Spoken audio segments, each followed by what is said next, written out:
Hey everyone, Wanderbot here, and welcome back to Tower of Guns. So, we're still on version 0.78 Carburetor, but you might notice something a little bit different. If you notice, I have a bunch of guns unlocked now, as well as most of the perks. And that's because I figured out how to transfer over a lot of my settings, or preferences, or whatever. The settings and the preferences are all contained in like the same bin file as part of Tower of Guns, so I just copy and pasted all of it over. So the only detriment that I can see is the fact that Junkman's description is wrong, and this perk's description is also wrong, I believe. So, maybe we'll unlock them, and maybe if I got Junkman it would be an issue, but mainly I was interested in just going back to the guns I never really got to use, and I guess what this means is the Peas and Carrots Crusade goes on a bit of a hiatus, only because I really want to use the guns that I had collected the previous times I was playing that I never got the chance to because, well, the version went up, all my guns went missing, and this gun is kind of cool and also super threatening. So, in a very similar manner to the pizza launcher, it fires projectiles as opposed to like a beam or a blast or anything like that. So let's find some hug bots to brutalize. So this one fires spiky balls, and the way you unlock it is quite simply just by killing a bunch of the spiky ball launcher enemies. Pretty simple, right?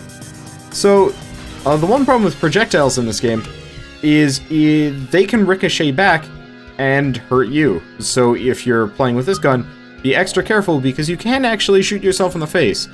And currently it doesn't do that much damage, and I'm not sure if friendly firing yourself in this game does more damage the higher weapon level you are, but I'm gonna file that under the category of things I don't want to happen to me ever.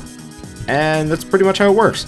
So the one other caveat to this gun is it's got crap range. So you have to like arc the shots or get close, which I'm not sure how well this is gonna go. This might be a short run, but I'm gonna throw it all in regardless of how far I get, if purely because, ooh, bonus armor, nice. If purely because I would like to show off the new gun. And, wow, we got a lot of good pickups. So there's one other thing that I didn't mention that I had unlocked just, I guess, in the practice round, testing out another gun.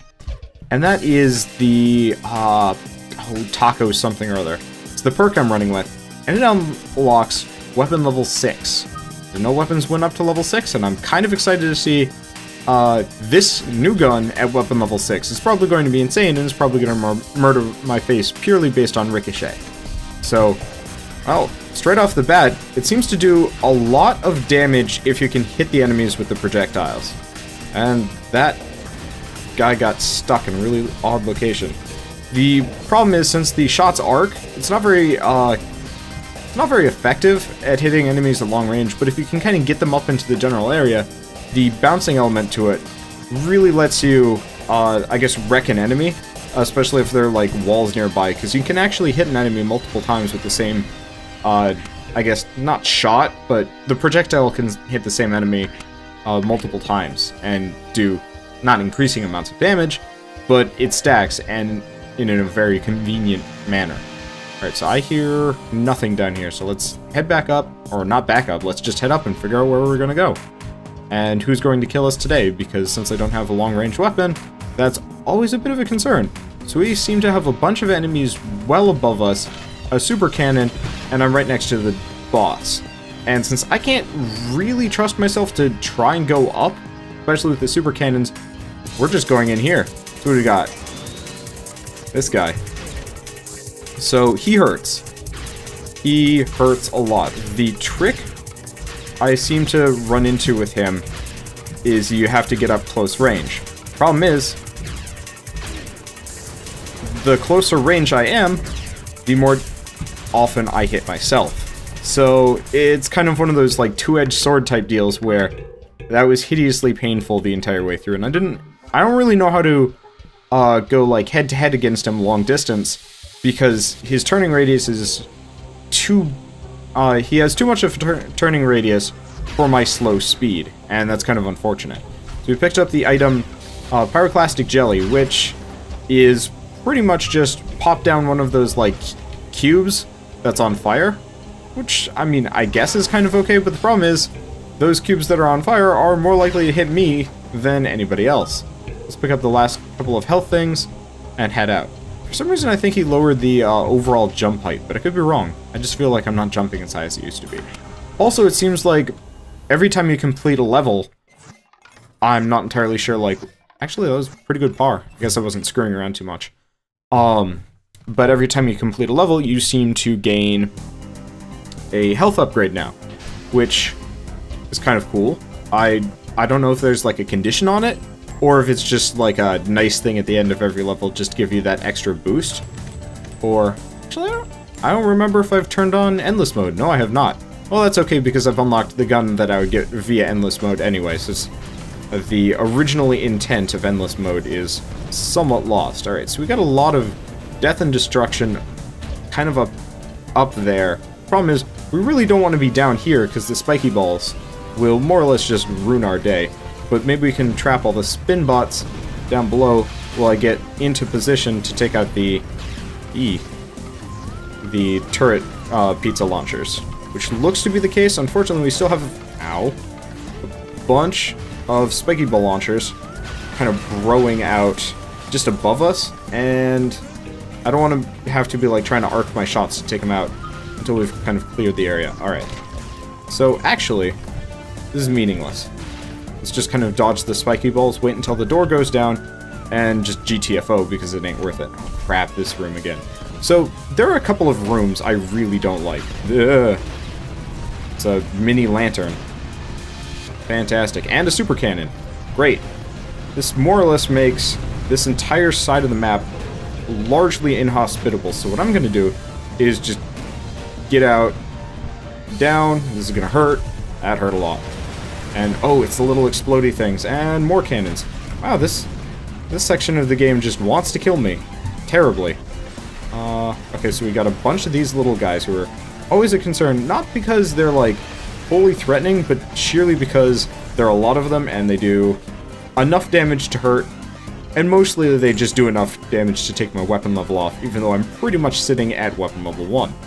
Which, honestly, is kind of not, I wouldn't say the most impressive thing ever, but, I wonder if I can arc the spiky balls all the way up to hit him. Does not look like it. I need to bait them further. Luckily, the spiky balls do have enough of a spread that it actually makes it really easy to wail on the, like, little flyer guys who always seem to give me some issues. I don't know if these guys are shooting at me or if they're just, like, wiggling around kind of to bait my shots while I have to worry about other things. Yeah, kind of looks like that's the case. Alright, no health pickup, I need you. Nope, that's gone. Alright, so we've got some coins over there, and we've got anything over here? Does not look like the case. And I fell. Oh well. So let's go get those coins, and then let's take the elevator all the way back up to probably most certain death. But, you know what? This is a decent run to show off a gun that I probably... Yeah, I've noticed a lot of the little flyer guys have started to take on the tactics of just, like, floating around randomly to distract you while you're trying to worry about other enemies. Grab the, like, pittance of health, and we are hurting. But the... I wanted to call it a Tauros demon, but it's not a Tauros demon, it's a Tauros turret? No, not a Tauros turret, a Tauros bot. I forget the name. I never quite read the boss's names while I'm fighting them. At least that one specifically, because, quite honestly, I'm just trying to survive. I will remember it at some point, but right now I'm just going to think of it as the Tauros demon, because it kicks my ass and has bullhorns and shit.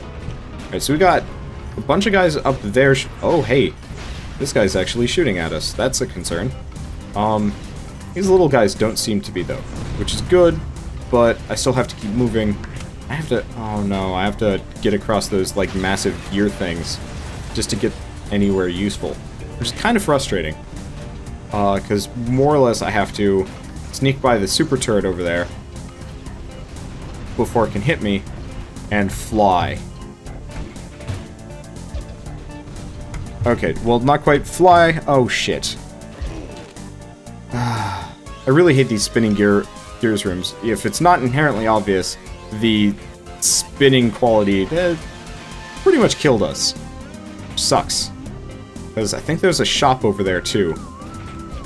Unless it's like specifically a nice fancy healing item, we're pretty much doomed. But, you know what? Give it the old college try, take out the super cannon, maybe it'll drop crazy health pickups for me. Alright, so not gonna make... I made the same mistake as last time. I knew it was gonna happen. I was like, you know what? I'll be fine, Nope. Well, so that was a kind of embarrassing run with the hedgehog launcher. And what was the perk called before I end the episode? Taco Terror, which allows gun level 6. Which I think will be something I try on the next run with a different gun, if only because the long range would be exceedingly helpful right now. As opposed to just kind of hurting myself hideously with the hedgehog launcher and regretting all the health lost. So, kind of an interesting run, kind of a short run, but that's okay. We learned things and we at least beat the first boss, which I always kind of consider a small victory of sorts. Shame I was my own downfall, kind of literally there, but hey, that's kind of the way this game goes. So, I will see you guys on the next run of Tower of Guns, and as always, thanks for watching.